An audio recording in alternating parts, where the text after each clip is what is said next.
nous allons parler de labyrinthe aujourd'hui. Et eh bien pour commencer les labyrinthes, on va en montrer un. Comment on allume? Ah, c'est allumé. Voici un labyrinthe. Et pour commencer, eh bien, je vais demander à l'un d'entre vous de venir et d'essayer de trouver la sortie. Donc on va dire que l'entrée est ici. La sortie est ici. Y a-t-il quelqu'un pour venir trouver la sortie?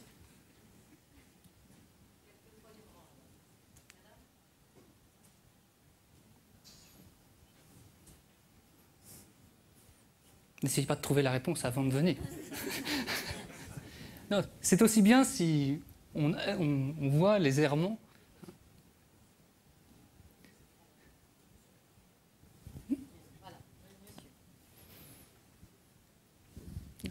Ici.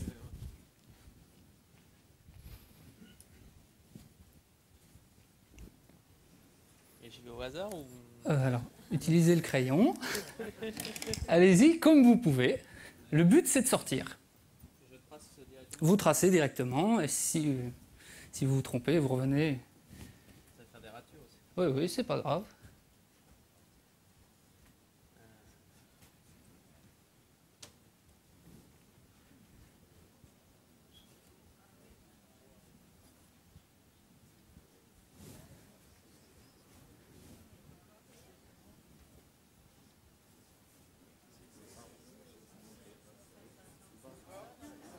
Ah, on vous aide.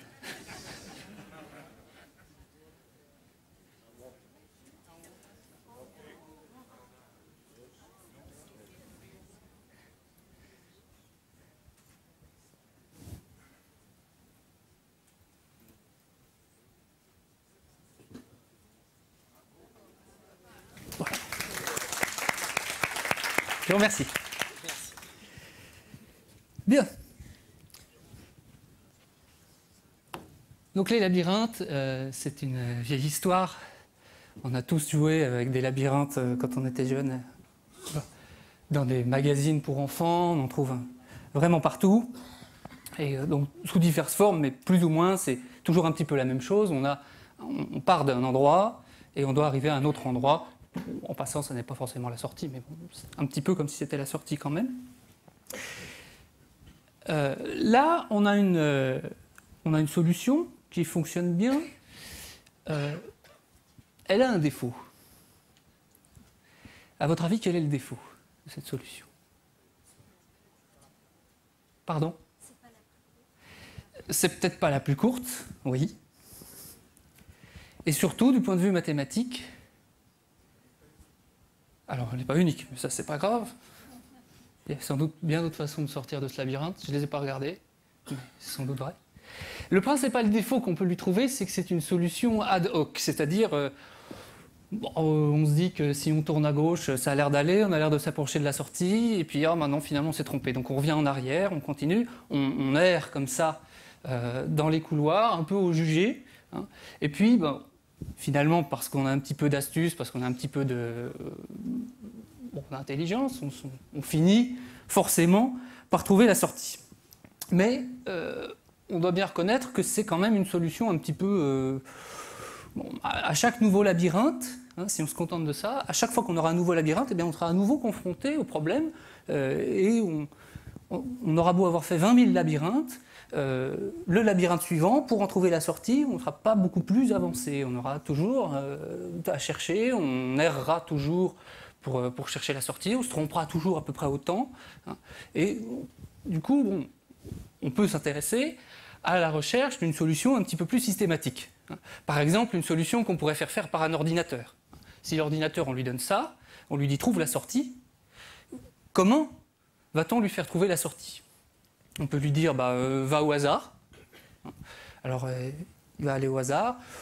Il a des chances de trouver la sortie s'il va au hasard. Simplement, il va mettre très longtemps et il va faire évidemment des chemins très tortueux. Donc, ça va prendre un temps énorme. Et donc, ça ne sera pas très satisfaisant. D'où l'idée d'étudier ça de façon un petit peu plus mathématique. Après tout, on a là un dessin, on a une situation géométrique, on a un problème qui est problème tout à fait rationnel, bien posé. Donc, on doit pouvoir faire des mathématiques pour essayer de résoudre ce type de problème. Alors, historiquement, les labyrinthes, ça remonte à la nuit des temps. On pense au labyrinthe de Dédale et à Thésée qui essaye de trouver le Minotaure dans ce labyrinthe, c'est légendaire. On pense aussi à des parcours initiatiques. À une certaine époque, des pénitents devaient parcourir le labyrinthe sur les genoux pour faire pénitence. Et dans ce type de labyrinthe-là, dont on voit pas mal d'exemplaires dans des cathédrales, le but du jeu n'est pas forcément de se perdre au sens géométrique du terme. Beaucoup de labyrinthes sont en fait constitués d'un simple couloir que l'on parcourt. Et le problème n'est pas de trouver la sortie, le problème c'est d'y arriver si on le fait sur les genoux, c'est très fatigant, c'est très douloureux. Et enfin, les labyrinthes, ce sont aussi des jeux qu'on connaît bien dans les magazines, surtout les magazines pour enfants, et aussi depuis quelques années, on a mis à la mode, ou remis à la mode, parce que c'est des choses qui existaient depuis au moins le XVIIIe siècle, les labyrinthes végétaux, qui sont des parcs de loisirs dans lesquels on entre dans un énorme ensemble de hauts murs végétaux, on n'en voit pas la sortie, et le but du jeu c'est d'en sortir. Bon, il y a aussi ça à Disneyland Paris, il y a aussi un grand labyrinthe, bon, qui n'est pas végétal, mais qui est un grand labyrinthe dont il est assez long de sortir. Donc tout ça, ça fait des labyrinthes un objet culturel, mais pas tellement un objet mathématique. On est dans le domaine soit de la religion, soit de la mythologie, soit du jeu, pas tellement des mathématiques. Ça explique sans doute que la question de se dire là j'ai un objet, je vais l'étudier de façon mathématique, elle est venue extrêmement tard. Elle est venue seulement à la fin du XIXe siècle. Alors, fin du XIXe siècle, ça ne nous rajeunit pas, ça fait très loin. Si on rapporte ça à l'âge des mathématiques, c'est pas grand-chose. Les mathématiques datent d'il y a au moins 2500 ans, on peut même dire qu'elles existaient un peu avant.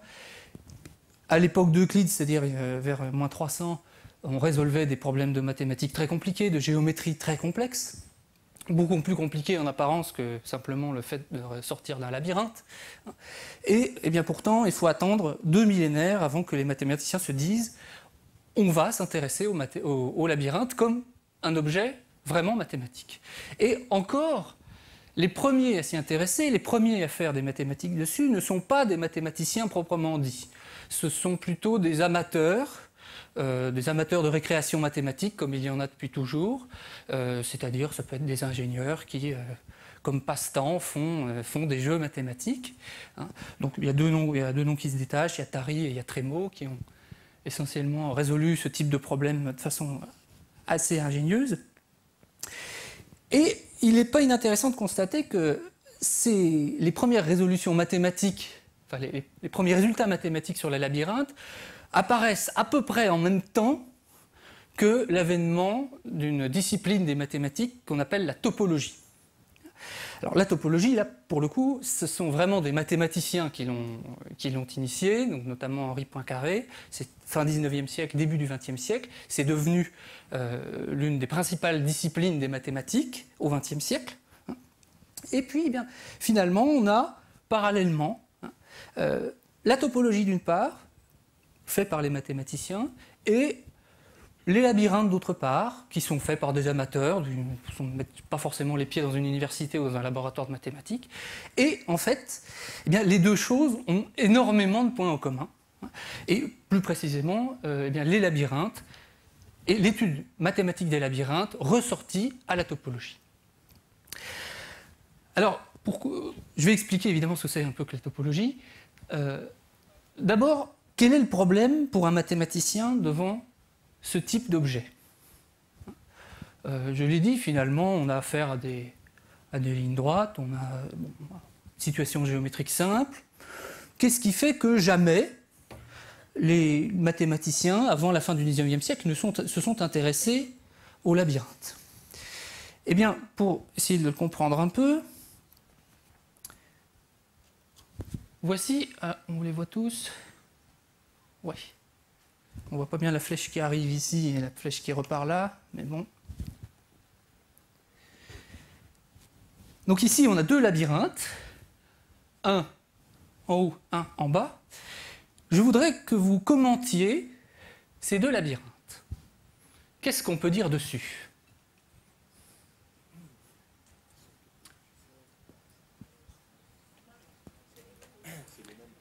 Ils se ressemblent. On a envie de dire, ils sont les mêmes. À chaque fois qu'on fait un parcours dans l'un, par exemple, je vais là, je tourne un petit peu ici, je reviens là, eh bien, il y a la même chose que l'on peut faire dans l'autre labyrinthe. On peut faire ça de la même façon. On a envie de dire, ces deux labyrinthes sont les mêmes. Et pourtant, aux yeux de la géométrie ordinaire, ils sont très différents. Ici, j'ai un losange, ici, j'ai une ellipse. Ici, j'ai des lignes droites, là, j'ai des lignes courbes. Donc, on a envie de dire qu'ils se ressemblent, mais en même temps, on est gêné pour exprimer comment, du point de vue mathématique. Si on dit ici que le carré est la même chose que le cercle, on est un petit peu embêté du point de vue géométrique. Et ça pose le problème de définir ce qu'on appelle l'égalité entre deux objets. Et ça, c'est une question qui déborde de loin les seules mathématiques.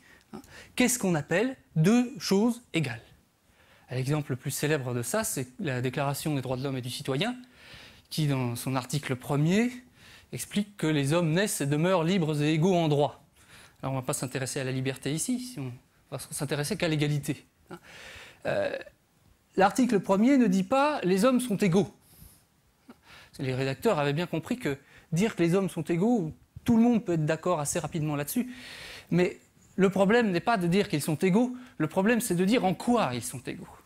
En l'occurrence, le choix était de dire égalité en droit. Mais c'est un problème qu'on se pose encore aujourd'hui, de savoir si on demande aussi que l'égalité atteigne d'autres domaines. Quand on dit les hommes sont égaux, on ne dit pas que monsieur et madame peuvent échanger leur travail demain et leur salaire et leurs enfants. Tout ça, c'est pas ça. C'est une notion un peu plus restrictive. Est-ce qu'on doit l'étendre à dire tout le monde, enfin, les hommes sont égaux, donc on aura tous le même salaire? C'est une question un peu ouverte. Ce type de question peut faire débat. C'est la même chose en mathématiques. On apprend à l'école, dans toute la géométrie qu'on fait classique, c'est-à-dire euclidienne, qu'il existe des objets qu'on appelle des carrés. Les carrés ont des propriétés qui sont celles des carrés, c'est-à-dire qu'ils ont deux diagonales qui se coupent en leur milieu, qui sont perpendiculaires et qui ont la même longueur, et tout un tas d'autres choses. De l'autre côté, on a des cercles, et les cercles ont d'autres types de propriétés. Le cercle, bon, il a un centre, si je trace une tangente à un cercle, alors le rayon qui passe par le point de tangence est perpendiculaire à la tangente, et tout un tas de propriétés mathématiques qu'on étudie. Et là, eh bien, on a une catastrophe, puisqu'aucune des habitudes de pensée héritées de la géométrie ne peut nous aider. Avant, on disait, voilà, carré, bon, je sais plein de choses sur les carrés.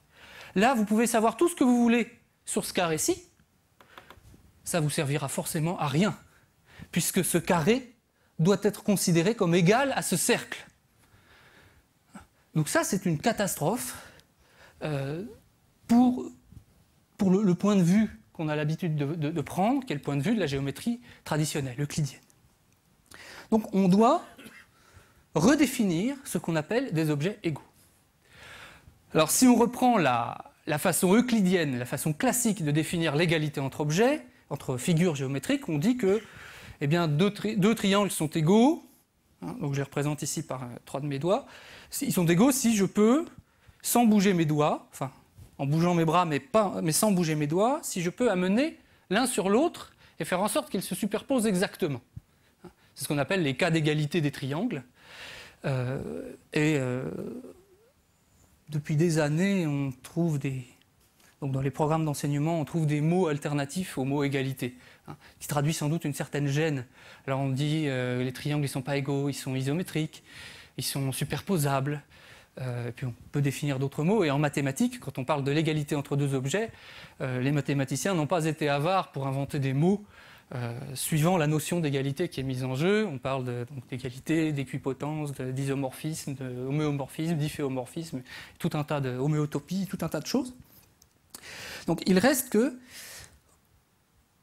quand j'ai deux triangles en géométrie classique, euclidienne, je dis qu'ils sont égaux si je peux les superposer. Rien que ça pose des problèmes. Parce que si je suis dans le plan, ces deux triangles-là, dont je suppose que j'ai un angle droit au niveau de mon index, je ne peux pas les superposer en les faisant glisser l'un sur l'autre. C'est le même problème avec ma main gauche et ma main droite. Pour les superposer, je suis obligé de faire un retournement, c'est-à-dire de passer en 3 dimensions, tourner la feuille. Alors on peut dire, est-ce que ces triangles ils sont égaux ou pas? C'est une question. La réponse peut être oui ou non, et selon la réponse qu'on fait, on a des propriétés, enfin une géométrie un petit peu différente. Autre question, ce triangle-ci et ce triangle-là. C'est le même, mais plus gros. Est-ce qu'ils sont égaux? On a envie de dire non, parce qu'on ne peut pas superposer exactement l'un sur l'autre. Mais d'un autre côté, on a envie de dire oui, parce qu'une figure géométrique, les propriétés géométriques que vous lisez sur cette figure, elles ne dépendent pas de la taille. Si je reviens à l'exemple scolaire, quand le prof fait son dessin au tableau, l'élève fait le dessin sur sa feuille, il fait le même dessin, il a les mêmes propriétés géométriques. Pourtant, il dessine il dessine une figure qui est beaucoup plus petite. Donc en un sens, les deux figures, celle qui est écrite au tableau et qui est grande, et celle qui est petite sur la feuille, sont égales au sens de la géométrie. Donc rien que dans la géométrie classique, on a déjà ces problèmes-là. Ici, on a des problèmes encore plus grands, puisqu'il faut arriver à donner sens à une notion d'égalité qui permette de dire un carré et un cercle, c'est pareil. Et ça, la réponse a été donnée par la topologie au début du XXe siècle, enfin 19-20e siècle. C'est la topologie de l'élastique. Alors mon élastique est peut-être un peu petit, j'espère que tout le monde le voit bien. Je dis que toutes les figures que je peux faire avec mon élastique sont les mêmes, par définition. Je définis une nouvelle notion d'égalité qui me dira en particulier que le carré est la même chose que le cercle, parce que je peux déformer mon élastique en forme de cercle pour l'amener à ressembler à un carré. Donc le carré, un triangle, n'importe quel triangle d'ailleurs, un polygone à 10 côtés, régulier, pas régulier, tout ce qu'on veut. Je peux tordre une ellipse. Tout ça, je dis que ce sont des figures égales. C'est une nouvelle définition de l'égalité. On l'appelle l'homéotopie en topologie.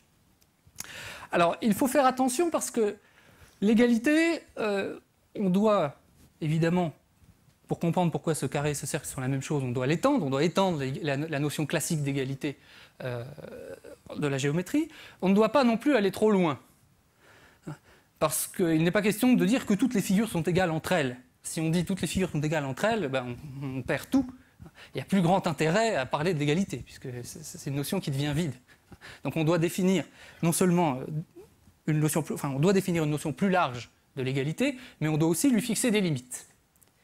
Les limites qu'on lui fixe, c'est l'élastique, je n'ai pas le droit de le couper, d'une part, et je n'ai pas le droit de coller deux points l'un sur l'autre.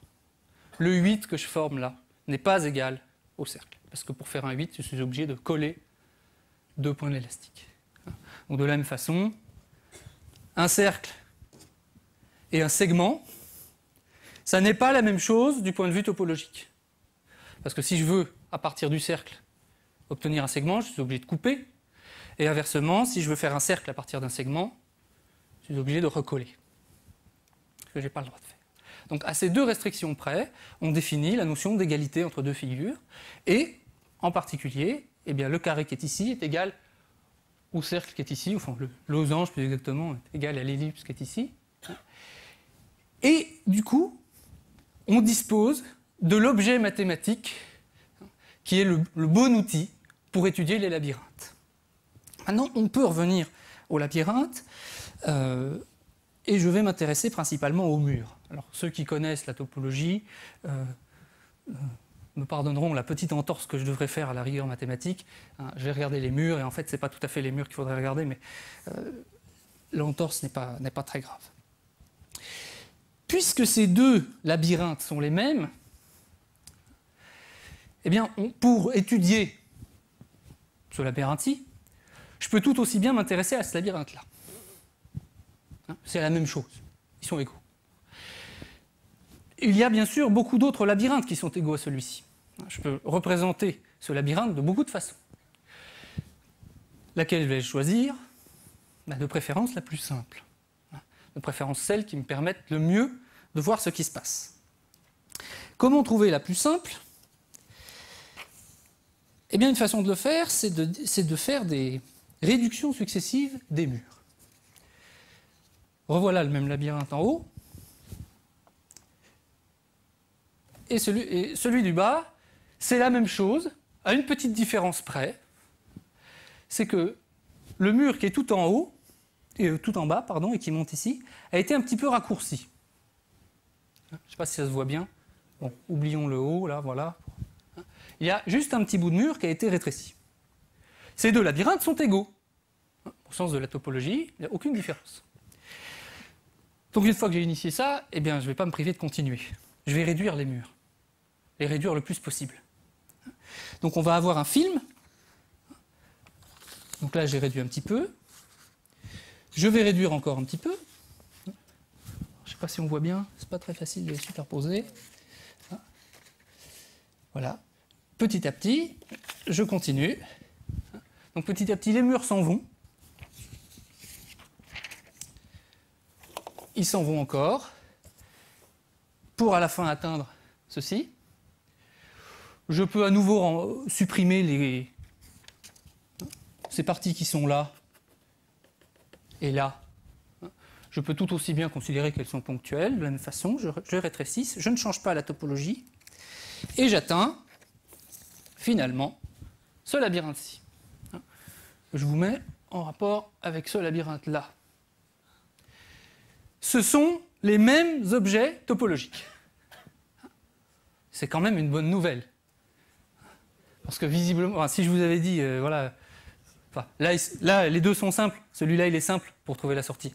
Mais si je vous avais donné l'autre là, hein, celui qu'on a vu au début, et sa version toute simple, si je vous ai demandé lequel vous voulez pour en trouver la sortie, vous auriez évidemment choisi celui-ci, ou son équivalent. Donc il est manifeste qu'il est beaucoup plus sympathique de travailler sur celui-ci que sur celui-là. Et pourtant, ces deux labyrinthes sont égaux au sens de la topologie. Alors comment exploiter ça? Eh bien, pour sortir de ce labyrinthe-ci, c'est très simple. Par exemple, voilà, je sors comme ça. Et à ce chemin correspond le même chemin. Alors si je ne me trompe pas, on va faire comme ça. Voilà. Ah non, c'est pas ça. Ça doit être plutôt comme ça. Je ne sais plus. Ah, j'aurais dû préparer un chemin par cœur et l'apprendre. Bref, je crois que vous avez compris à peu près l'idée. En particulier, cette réduction topologique permet de répondre très facilement à un certain nombre de questions, comme combien y a-t-il de façons de sortir du labyrinthe sans jamais rebrousser chemin. C'est une question que quelqu'un a posée tout à l'heure. Dans notre labyrinthe de départ, il y avait sans doute plusieurs façons de sortir. Comment le savoir? Comment les compter? Si on prend un labyrinthe comme ça et qu'on s'attaque à la main à le faire, on comprend qu'on en a pour un moment. On n'est pas sûr de tous les trouver, qu'on va y aller juger. Alors que si on a ce labyrinthe-là, les choses sont beaucoup plus claires. Ce serait un travail, ce serait un exercice à mener, de compter de combien de manières on peut slalomer entre ces points. Mais ça devient faisable, et avec une étude combinatoire assez élémentaire, on arrive très bien à compter le nombre de façons qu'on a de sortir d'un labyrinthe sans revenir sans repasser deux fois par le même point. Donc on a résolu, avec cette réduction-là, on peut résoudre déjà un certain nombre de problèmes qui sembleraient à peu près inaccessibles si on en était resté au labyrinthe initial. Ça peut aussi servir à répondre à la question pour l'ordinateur. La question, donc voilà le labyrinthe, l'ordinateur doit trouver la sortie. Alors le labyrinthe il est donné à l'ordinateur sous cette forme-là, sous un ensemble de murs. L'idée va être de lui dire, eh bien, tu colories d'une certaine couleur un bord, puis d'une autre, l'autre bord, bon, oublions les bords, puis tu prends un mur quelque part au milieu, tu le colories d'une couleur, et tu colories de la même couleur tous les murs qui le touchent. Donc, dans ce cas-là, par exemple, si j'entoure donc ce morceau-là, tous les murs de ce morceau-là vont être coloriés de la même couleur.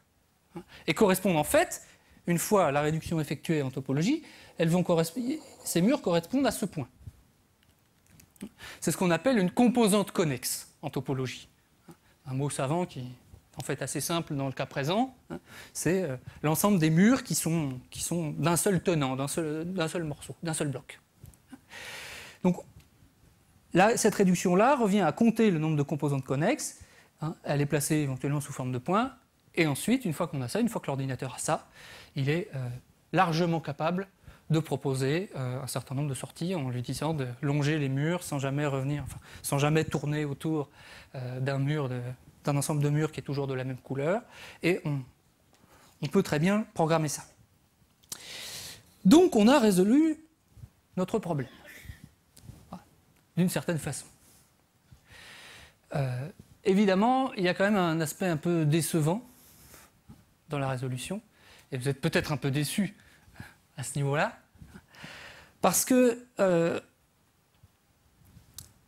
eh bien dans la réalité, c'est pas comme ça que ça se passe. Si vous êtes déjà allé dans un labyrinthe végétal, ça se passe pas comme ça. Quelle est la différence principale avec ce que je viens d'expliquer? On est dedans. Voilà. On ne voit pas le labyrinthe de dessus. On est dedans, donc dans ce labyrinthe-là, si on entre, et bien tout ce qu'on voit, c'est un long couloir qui tourne à gauche ici, qui tourne à gauche là. C'est tout ce qu'on voit. Et il n'est pas question de dire je colorie les murs d'une certaine couleur ou je les rétracte par la topologie et puis je me ramène à ce labyrinthe-là. Ce n'est pas possible. Ça n'a pas de sens. Donc on n'a pas encore vraiment réglé le problème.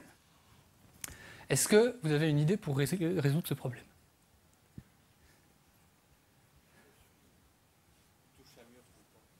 Oui. Alors, pas un mur. Pas n'importe quel mur.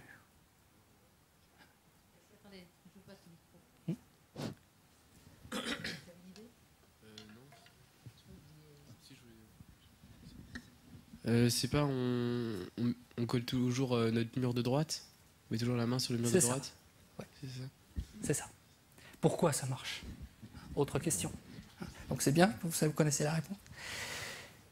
C'est en faisant ce travail-là qu'on peut comprendre comment sortir du labyrinthe. Parce que ici, avec cette version-là du labyrinthe, on a tous les renseignements sont dedans. Donc c'est avec ce labyrinthe-là qu'on doit travailler. Et effectivement, parmi tous les chemins qui mènent à la sortie, et qu'on lit là-dessus, donc qui slaloment, il y en a deux qui jouent un rôle particulier, qui sont ceux qui longent les murs. Il y a celui-ci, et il y a celui-là,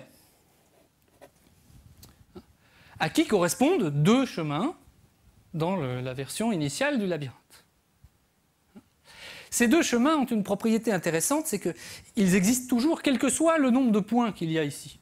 Là, j'ai 6 points au milieu. Je pourrais en avoir 7, 8. Ça ne change rien. J'ai toujours un chemin qui longe le bord ici et qui longe le bord dans l'autre sens. Et pour suivre ce chemin, on n'a pas besoin de connaître la structure du labyrinthe. Il suffit effectivement, comme vous le disiez, de poser sa main droite au moment où on entre.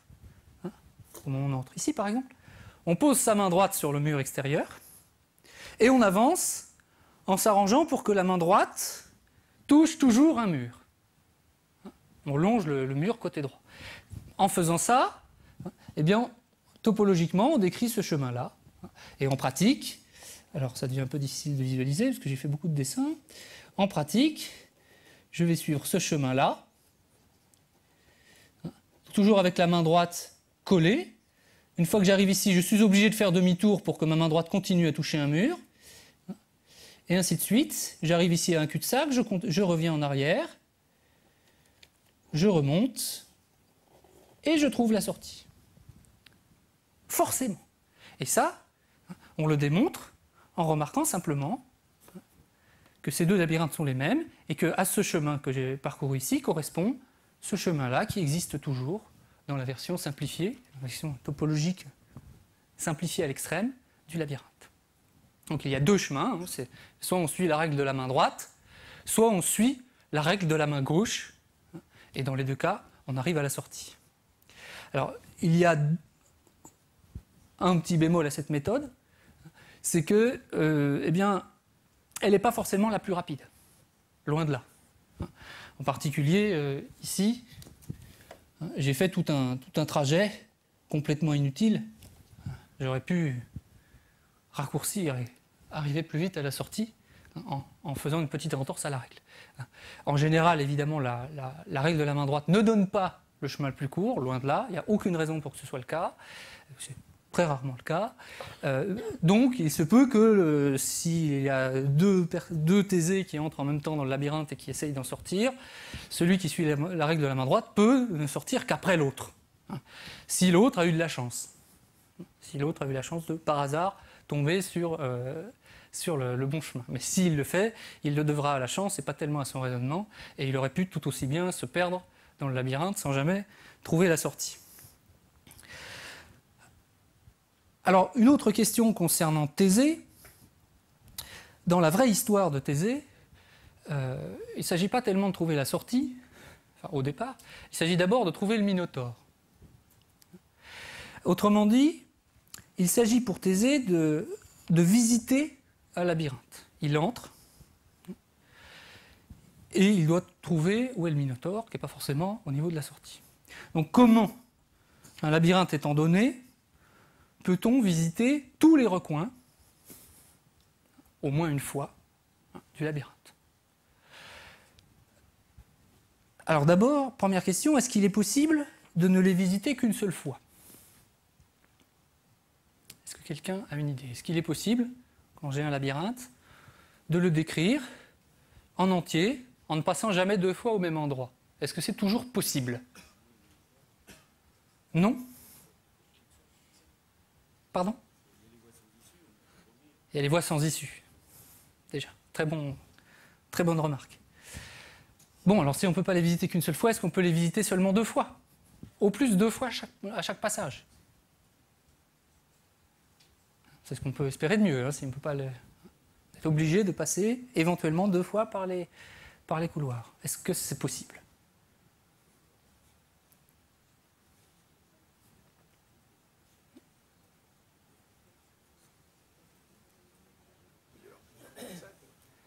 Il peut y avoir plusieurs cul-de-sac, mais on y va, on revient et on n'y revient plus après. Donc on a parcouru ce passage-là que deux fois. Eh bien, la réponse est oui. On peut visiter tout un labyrinthe en ne visitant chacun des couloirs qu'au plus deux fois. Et c'est ce qu'on peut faire de mieux. On ne peut pas espérer faire mieux. Et pour le comprendre, à nouveau, il faut disons, voir un labyrinthe non pas comme un objet habituel comme celui de départ. Hein. Un labyrinthe, on ne doit pas le voir comme ça, on doit le voir d'un point de vue topologique. Alors, la stratégie pour résoudre ce deuxième problème est un petit peu différente. Elle consiste à représenter le labyrinthe par un autre objet topologique qu'on appelle un graphe. Un labyrinthe, un chemin dans un labyrinthe, on peut le voir comme une succession de couloirs, hein, et à chaque couloir est limité par deux carrefours, ou par un carrefour et un cul-de-sac. Donc, si on représente les carrefours par des points, alors cette fois je ne vais même pas représenter le labyrinthe dont il est issu, je mets juste une croix au niveau de chacun de ces carrefours. Et puis, ou de ces cul-de-sac. Et puis à chaque fois qu'il existe un passage direct menant d'un carrefour à un autre, eh bien je trace un trait.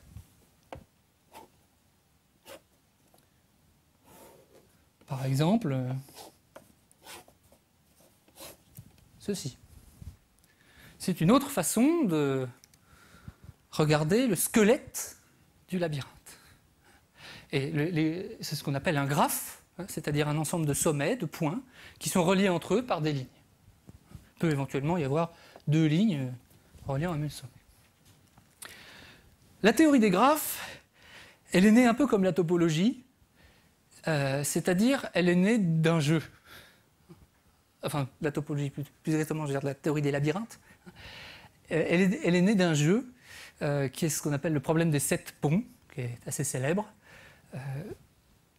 qui a été posé au XVIIIe siècle à un mathématicien qui est Léonard Euler. Le problème des 7 ponts, c'est l'histoire de la ville de Königsberg, dans laquelle il y a...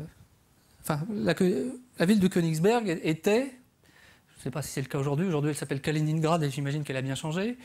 Elle est construite sur deux rives d'une rivière qui s'appelle la Pregel, et il y a dessus deux petites îles. Donc on a affaire à quelque chose comme ça, deux îles. Et sur les îles, entre les deux rives et sur les deux îles, il y a des ponts qui permettent de passer d'une île à une rive ou d'une île à l'autre île ou entre les deux rives. Il y a un certain nombre de ponts et la question que se posaient, paraît-il, les habitants de Königsberg, c'est: est-il possible à un touriste de visiter successivement les 7 ponts? Il y en a 7, alors là il y en a que 6, je ne sais plus où était le 7e, il va y en avoir un deuxième ici, je ne suis plus sûr. Est-il possible de visiter tous les 7 ponts sans passer 2 fois par le même pont? Eh bien, si on représente de la même façon la rive gauche par un point, la rive droite par un point, les deux îles chacune par un point, et les ponts qui relient les îles et les rives par des lignes, vous voyez qu'on a aussi, alors ça ne correspond pas, vous voyez qu'on a aussi affaire à un graphe, et la question est la même que la question du labyrinthe. Est-ce que je peux visiter tout mon labyrinthe, enfin tous les recoins, tous les couloirs du labyrinthe, une fois et une seule? Et la réponse était non. Et il se trouve que, en transformant ce plan de ville en un graphe, Euler a résolu le problème. Là encore, on a affaire à un coup terrible porté à la géométrie traditionnelle. Là, on a des îles qui sont, je les ai faites en forme de rond, elles pourraient être carrées, ça ne changerait rien au problème. C'est en ça qu'on a affaire à un problème de topologie. C'est que, plus ou moins, on a un dessin géométrique, mais les carrés et les cercles, c'est la même chose. Ici, j'ai tracé une ligne à peu près droite, j'aurais tout aussi bien pu faire une sinusoïde, ça n'aurait rien changé au problème qui est lui aussi de nature topologique. Alors comment Euler a-t-il montré que le problème des 7 ponts n'avait pas de solution? Il paraît que donc, les habitants, de temps en temps, essayaient chacun de faire un trajet. Ça y est, j'y suis arrivé. Ah, maintenant, j'ai oublié celui-là. Ah, celui-là, je l'ai fait 2 fois. Et Euler a montré que dans la configuration des 7 ponts, ça n'était pas possible. Et il l'a fait en remarquant la chose suivante, c'est qu'une fois qu'on a transformé le dessin géométrique en un squelette, on a extrait la substantifique moelle du problème pour le changer en un graphe, eh bien on peut s'attaquer à un problème de théorie des graphes et le résoudre à l'aide des mathématiques. Alors il a remarqué la chose suivante, il a remarqué que quand on passer par visiter toutes les lignes, ça a un double effet, c'est-à-dire qu'en dehors du point de départ et du point d'arrivée, quand je passe par un point, eh bien j'arrive par une ligne et je repars par une autre. Donc j'arrive par cette ligne-ci, je repars par celle-là. Donc si je brûle les lignes à mesure que je les passe, puisque je n'aurai pas le droit de les repasser à nouveau, eh bien le nombre de lignes qui arrivent sur ce sommet-là est diminué de 2 à chaque fois. Les seuls contre-exemples, donc les seuls cas où ça ne fonctionne pas, concernent le point de départ. Le point de départ, je pars, mais je ne viens de nulle part, donc j'enlève exactement une ligne, et pas 2. Et le deuxième problème, c'est le point d'arrivée, où j'arrive sur une ligne, enfin j'arrive sur le point d'arrivée en brûlant une ligne, mais sans en brûler de deuxième, puisque je ne repars plus. D'accord ? Donc, en dehors du point de départ et du point d'arrivée, qui peuvent éventuellement être le même point, à chaque fois que je passe par un point, par ce qu'on appelle un sommet, je brûle 2 arêtes, ce qu'on appelle les arêtes, les lignes qui relient les sommets. Conséquence, un sommet qui n'est pas le point de départ et qui n'est pas le point d'arrivée doit avoir un nombre pair de lignes qui arrivent dessus. Puisqu'à chaque fois que je le passe, j'enlève 2 lignes. Enfin, j'enlève 2 arêtes. 2, 4, 6, 8. Si je veux qu'il n'en reste aucune à l'arrivée, c'est-à-dire que j'ai vraiment parcouru toutes les arêtes qui arrivent à ce point-là, eh bien, il faut que j'en ai un nombre pair. En revanche, pour le point de départ et pour le point d'arrivée, je dois avoir un nombre impair à chaque fois. 1, par exemple pour le point de départ, 1 quand je pars et que j'enlève une arête, et puis éventuellement 2 autres, puis 2 autres, si je repasse plusieurs fois par le point de départ, mais un nombre impair, sauf si le point de départ est aussi le point d'arrivée. Dans ce cas-là, je brûle à nouveau une arête, et à ce moment-là, le point de départ qui est égal au point d'arrivée a aussi un nombre pair d'arêtes. C'est comme ça qu'on résout le problème. Alors, il se trouve que le graphe de l'air, c'était celui-là, si je me souviens bien. Voilà, c'était celui-là, le graphe des 7 ponts. Et qu'est-ce qu'on peut dire sur ce graphe ?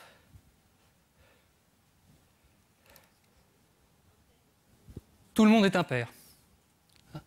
Tous les sommets ont un nombre impair d'arêtes qui arrivent dessus. Donc on ne pouvait pas on ne pouvait pas parcourir tous les ponts une fois une seule.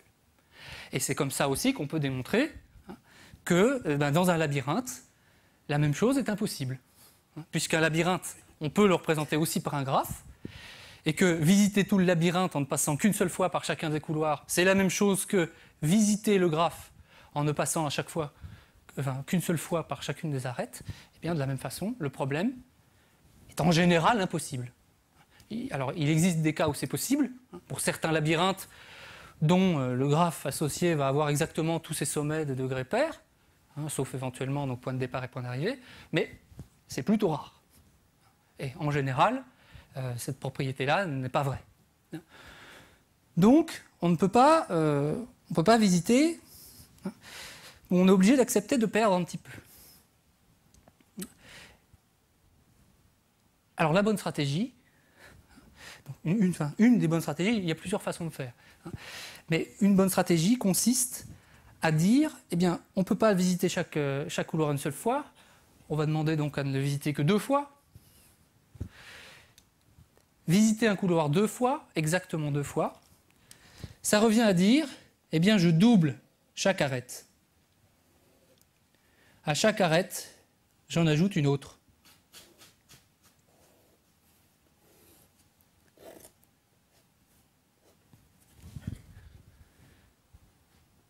Et là, que se passe-t-il ?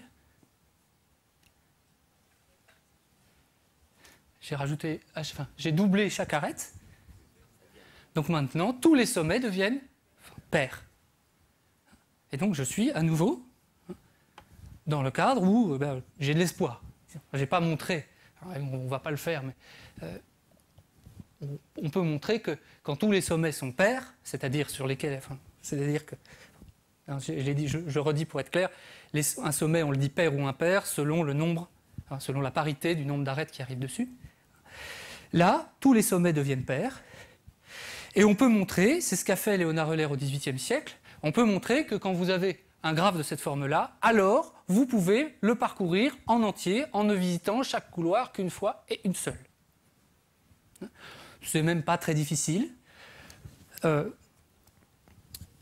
Et donc là, en l'occurrence, on peut visiter toutes les arêtes, c'est-à-dire passer 2 fois dans chaque couloir, et on peut montrer qu'en fait, la façon qu'on aura de le faire consistera à passer chaque couloir dans un sens, puis dans l'autre. On peut aussi montrer qu'on ne peut pas faire mieux, c'est-à-dire que si on n'a pas de chance, le Minotaure il peut se trouver vraiment au dernier endroit qu'on n'a pas visité. Et donc on ne peut pas gagner de temps en général par rapport à ça. Alors une façon de faire en pratique, celle qu'a proposée Gaston Tari, et que on va pas démontrer, mais je vous laisserai méditer dessus, consiste à... Donc on suppose qu'on a un fil d'Ariane. On avance comme on veut. À chaque fois qu'on arrive à un carrefour, on regarde les chemins qui s'offrent à nous, on en choisit un, si c'est possible, on en choisit un qu'on n'a jamais visité. s'il y en a un, on continue. Et tant qu'on fait face à un endroit qu'on n'a jamais vu, on continue. Vient un moment où on va se trouver dans un carrefour où il y a tous les couloirs ont déjà été vus une fois, voire deux. Dans ce cas-là, on fait marche arrière. On revient en arrière. Donc avec ces deux simples règles, enfin on fait marche arrière si c'est possible, évidemment. Si ce n'est pas possible, eh bien on choisit un chemin droit devant soi.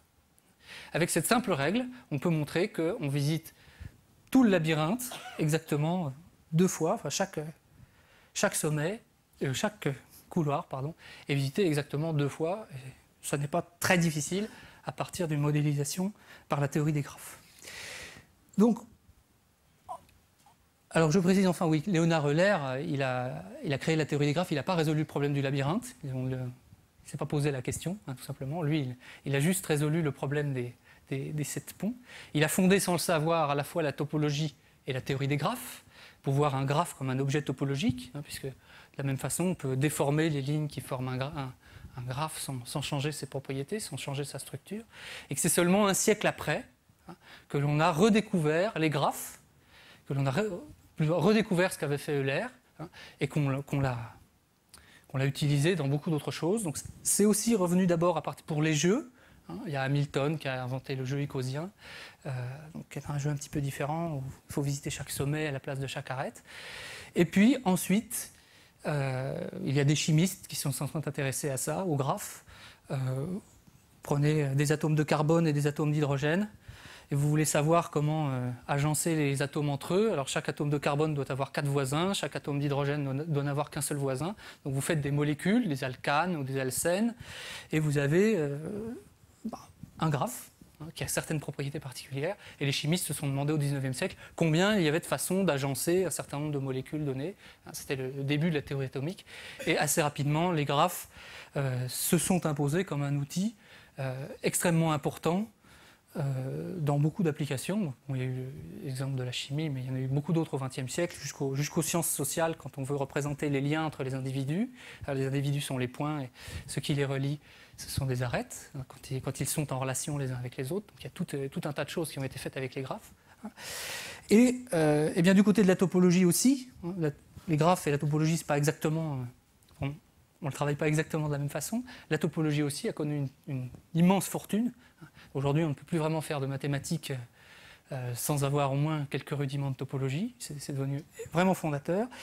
Et bien, si vous avez eu l'impression au début, à partir de ce premier labyrinthe, qu'on s'éloignait quand même beaucoup à mesure, plutôt celui-là, quand on l'a pelé petit à petit et qu'on avait théorisé, défini la notion d'égalité topologique, on peut avoir l'impression qu'on fait quelque chose de très abstrait, un petit peu gratuit, qu'on s'éloigne beaucoup du problème initial. Eh bien, ça illustre le fait que la topologie permette de résoudre le problème des labyrinthes, illustre le fait que parfois, et plus souvent qu'on ne pense, vouloir à tout prix rester concret, c'est pas une bonne idée. Si on veut rester concret, je veux sortir de mon labyrinthe, eh bien on passe à côté de l'invention de la topologie ou de la théorie des graphes. Ponctuellement, on va aller effectivement plus vite pour sortir du labyrinthe que celui qui va être obligé de fonder toute la topologie. Mais à terme, on est largement perdant. À terme, le malheureux Thésée, il va dans son labyrinthe, s'il n'est pas capable de s'abstraire de son problème, de le voir d'une autre façon, voire de l'oublier un moment pour faire de la théorie avant, finalement, il a assez peu de chances de s'en sortir à tous les coups. Voilà. Je vous remercie de votre attention.